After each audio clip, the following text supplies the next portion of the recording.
Thanks, Elvina. First question, one for all, or all for one.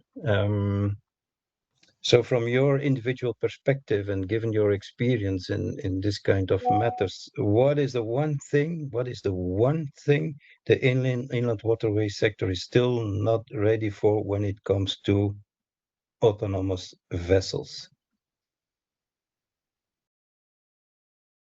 What is the one thing that is blocking fast progress of this kind of vessels? Who wants to go first? Yes, Fabrizio, maybe introduce yourself. First of all, thank you very much for your involvement. This is very, very interesting. From our perspective, I tell from our perspective, but it's the perspective of many people, I think, working inland waterway logistics, is the fact that we are dealing with project cargo. And so they are unique shipments.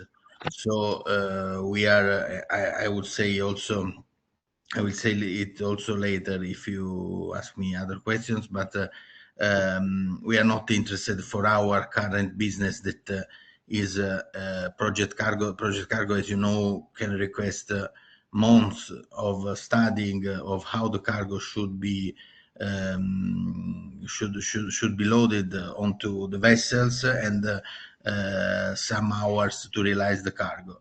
So, from our perspective, the main constraint is the fact that the shipments are very, very tailored to the customer. This doesn't mean it cannot be automated, but of course, the automation is most related to other kind of cargo that we are very interested to explore. This is Gruber Logistics' opinion. Thank you. Maybe for a second, Gruber Logistics is a logistics service provider focusing on Sorry. I forgot to introduce myself. I'm Fabrizio Borgogna. I'm working for Gruber Logistics in innovation department. So I also deal with the project for inland navigation. We are an Italian company with also a German branch that is also more populated of branches respect of Italy. And we do logistics for our division of project cargo. We do them from the ports, for example, of Nuremberg and Dresden. And our current business is transporting very big, enormous items that cannot be loaded on the road on the inland waterways. We are very interested in the logistics integration of these items into the quays. So I think that this will be also an aspect that we have to consider. But in general, since we know very well the system of the channels of the north in general who arrives to the sea, we know them very well. So we are very interested in this because we would like to shift some of our transport units from the road to the inland waterway. So in my opinion, automation would be a great boost for this. But okay, maybe this is another theme, and I don't want to go too much deeper. Regarding the biggest constraint is that for us, we are working in project cargo that is very, very tailored, and it needs a lot of persons working directly on the quay in the day of the shipment. But for other cargoes, we are very interested to shift. So the modal shift, yes, in our opinion, it will be possible. Okay, Fabrizio, I have to interrupt you. I want to move on to Peter, an experienced guy in this matter. So what's your one thing the IWT is still not really ready for? Yes, thank you, Nick. I'm Peter from the Living Lab in Belgium. We have an open platform, Living Lab, where we are offering infrastructure, vessels, warehouses, trucks, trailers to do testing by the triple helix being government, companies, and research institutions. There we organize and set people and infrastructure available for high-level testing. As an operational partner in Formast, I'm working with this fast, small vessels. Unfortunately, Nick, one thing is a bit short. I think we need more adapted legislation. Second, more adapted infrastructure. And the third part is the adaptation, the market uptake from outcome of projects and things we realize, like all the partners around this table, bringing it to the companies. So that's in short, because we're running out of time. Okay, Peter, point well taken, very clear. Jan-Christophe? Yeah, I'm Jan-Christophe Maas from Duisburg, Port of Duisburg. And yeah, of course, I'm looking at it from a port perspective. And I think main challenge is to do the from infrastructure point of view the automatic or autonomous mooring.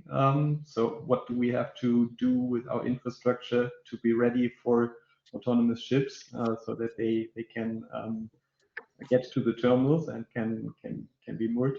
So that's one of the topics we think that is important.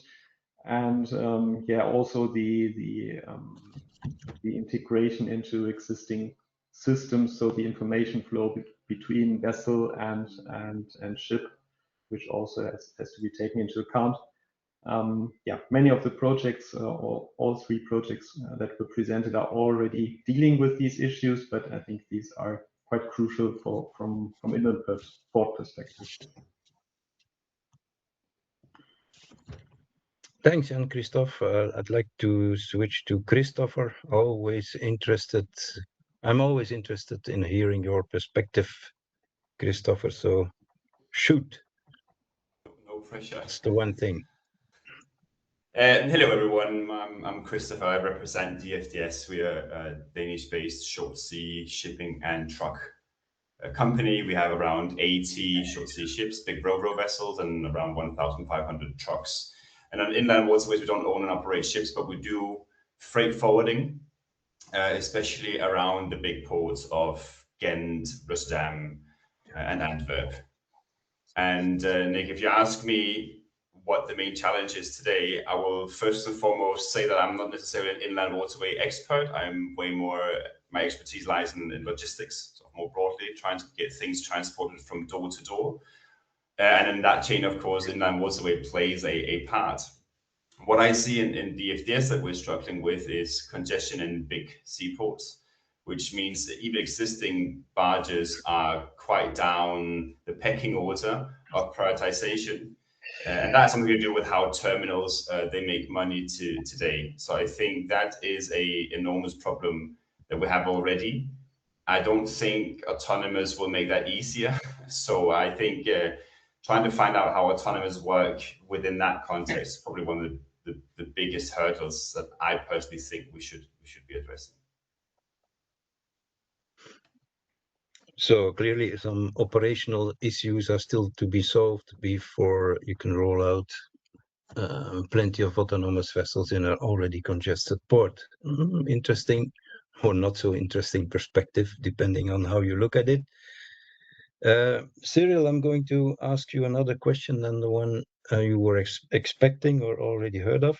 So in Seamless, you look at it from the, let's say, from the transport chain. You want your ideal is to automate as much as you can in the whole, throughout the whole, let's say, IWT transport chain. From that perspective, how important is an autonomous or semi-autonomous or whatever you call it, autonomous vessel, relevant in automating the whole chain? Is it a showstopper when it's not automated, or would it only be a marginal gain? Would it be a big gain?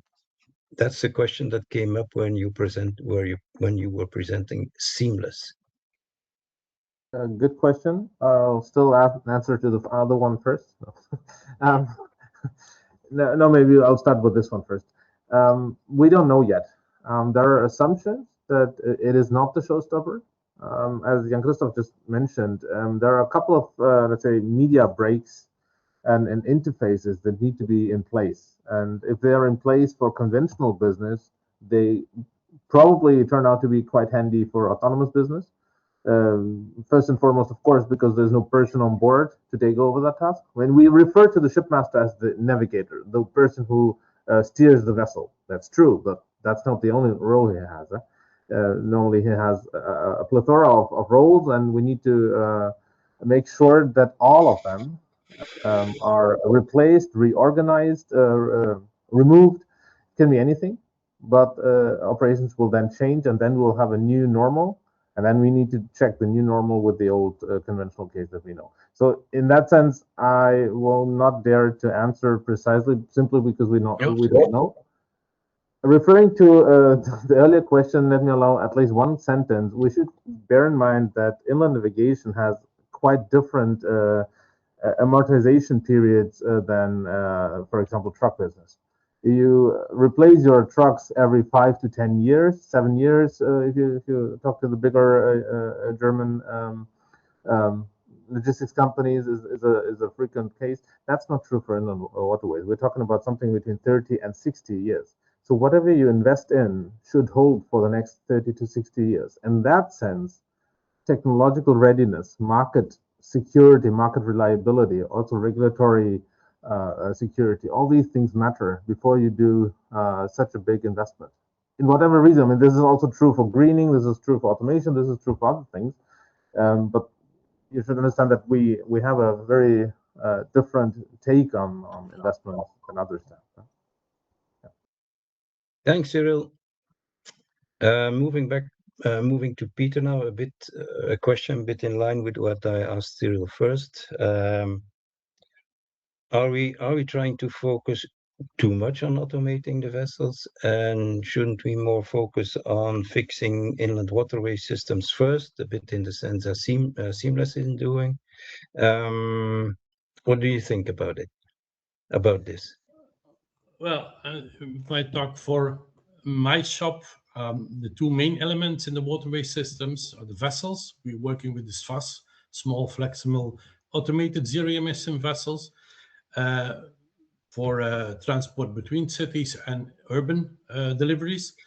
And the second is the infrastructure like waterways, locks, bridges, and ports, and to guarantee that sound navigation execution of the transport operations.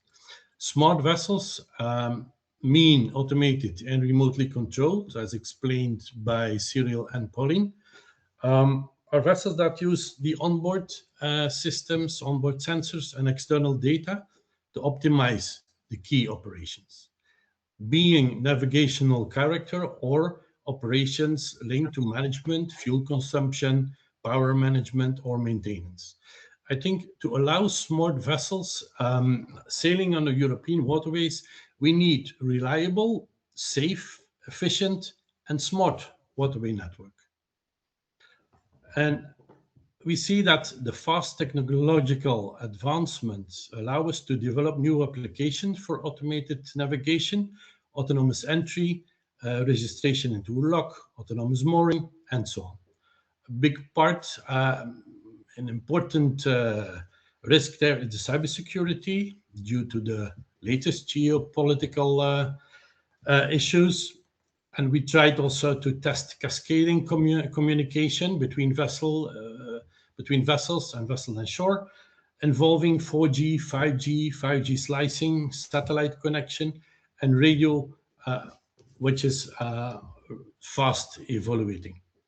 Infrastructure in European countries is, I think, often not adapted to the new technologies.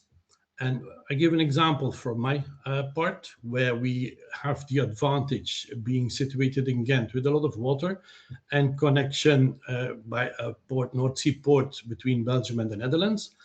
And also a lot of rivers. There we see on the infrastructure side, 34 bridges are not opening. Infrastructure for loading and unloading is subject to permission from one hand, the Water Authority, on the other hand, the city.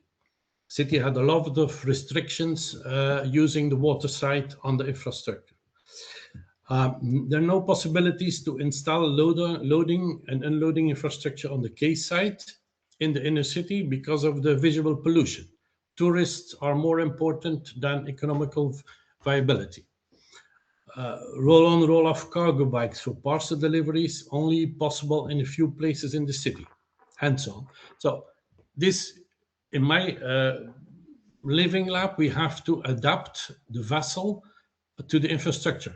So we have a low draft because of a lot of things in the water, and a low building up to go under the low bridges. When we look at the private versus the public funding, vessel automation is driven by private venture capital, and shipping companies needs a return on investment. Facing also through lower crew costs. Waterway infrastructure depends on slow, bureaucratic and public funding, government bills, and it takes years before infrastructure can be adapted on the needs and on the new needs. I think Europe is making significant efforts to bridge the gap between the commercial technology and the public infrastructure. And I just wanted to mention two things: the digital infrastructure, upgrading the system for data exchange.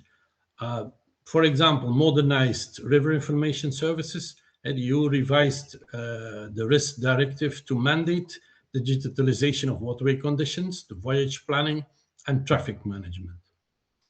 Digital twin and integrated services map out the transport network.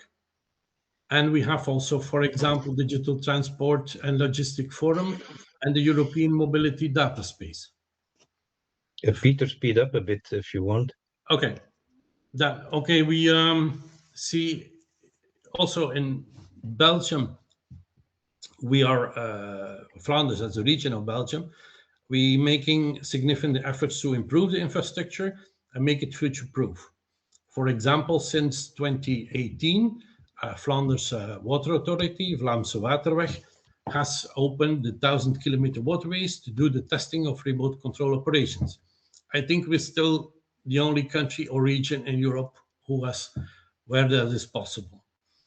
And the use of autonomous vessel in urban areas should be made more easy for transport operations. To conclude, Nik, I would say true efficiency cannot be achieved by putting a high-tech smart ship into a low-tech highway. Thank you. That's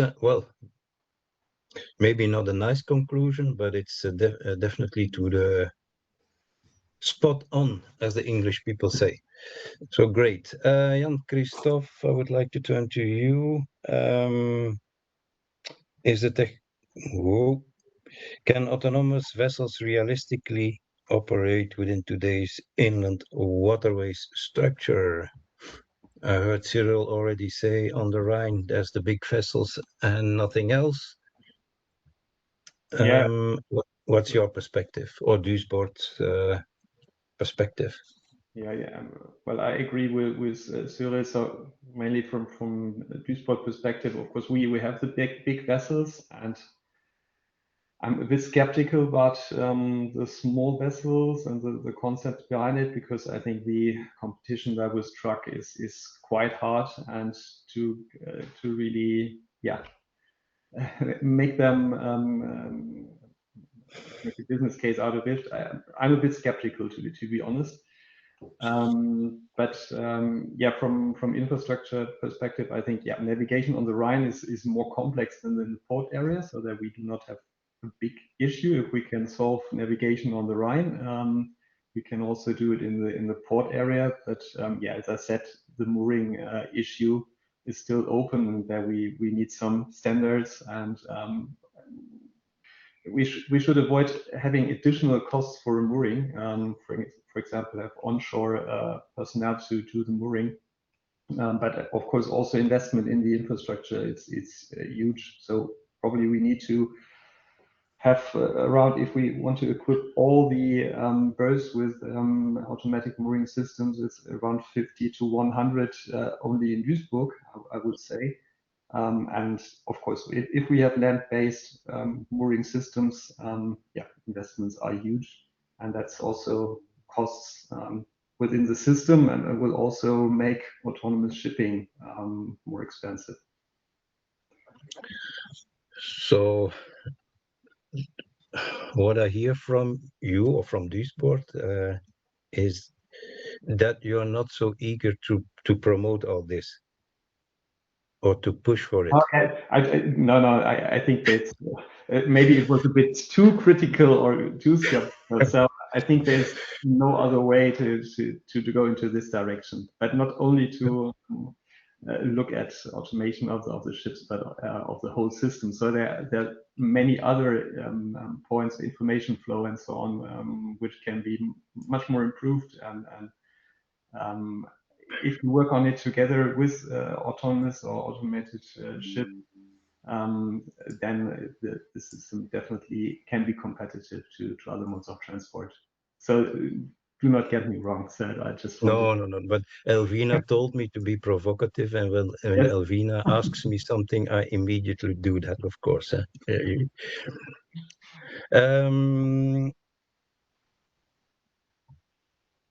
To Fabrizio, and as a closing, and Christopher also as closing, would autonomous inland transport create enough value business or added value for you to drastically change to automation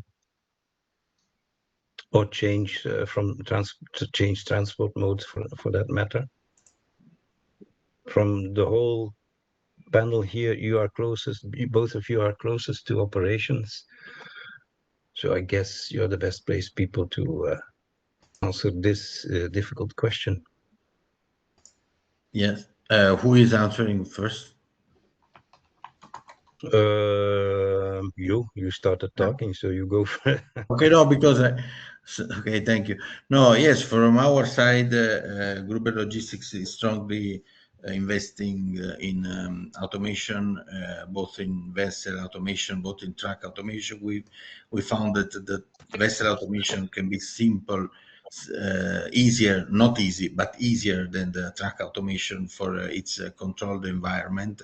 And we really believe that the automation could increment the modal shift towards inland waterways, because it can provide reliable services. And in logistics, what is very important is not the speed, is not the how much the technology. In logistics is important the certainty of the services, the fact that a service can be reliable. And I think that automation could really could really push in this direction.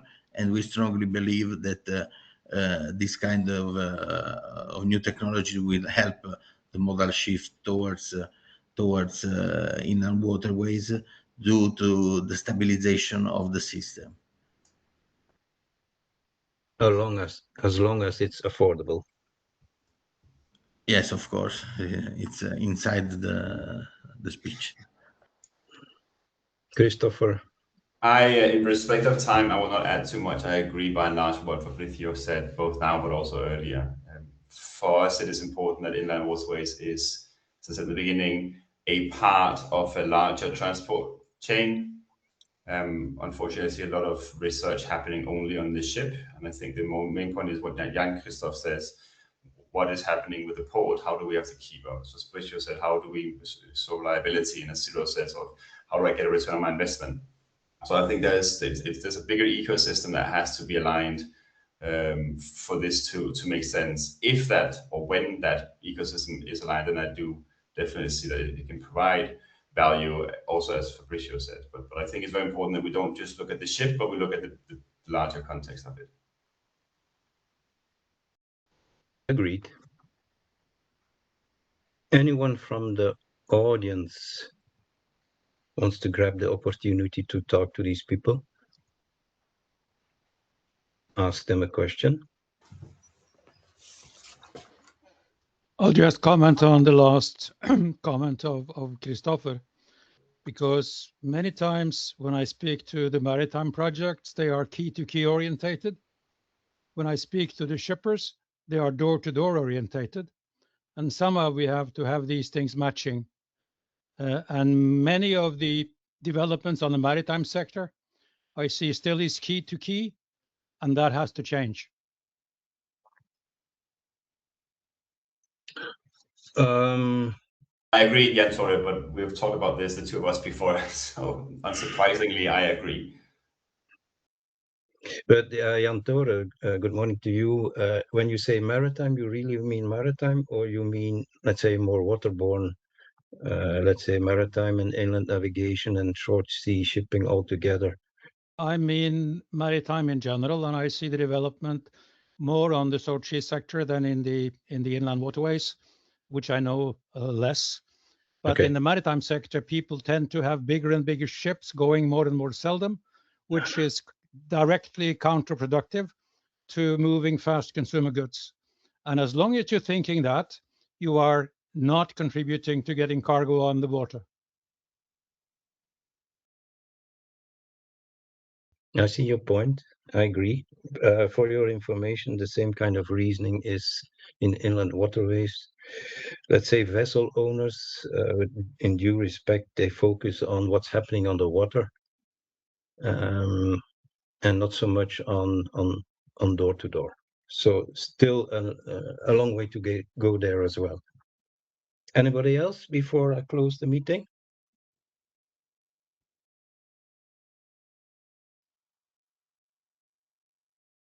No, so let me wrap it up then. Very quickly. To be honest, I was a bit afraid of this workshop, giving the topic, but now at the end, 1.5 hour later, I'm very happy that we did it.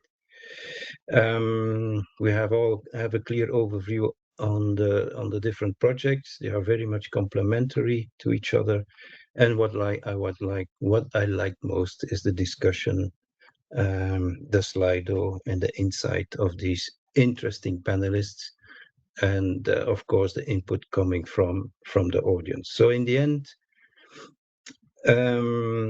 I liked this session very much, and I think Alvina will make a summary in the coming days. We'll share the presentations, so you will hear or read from us.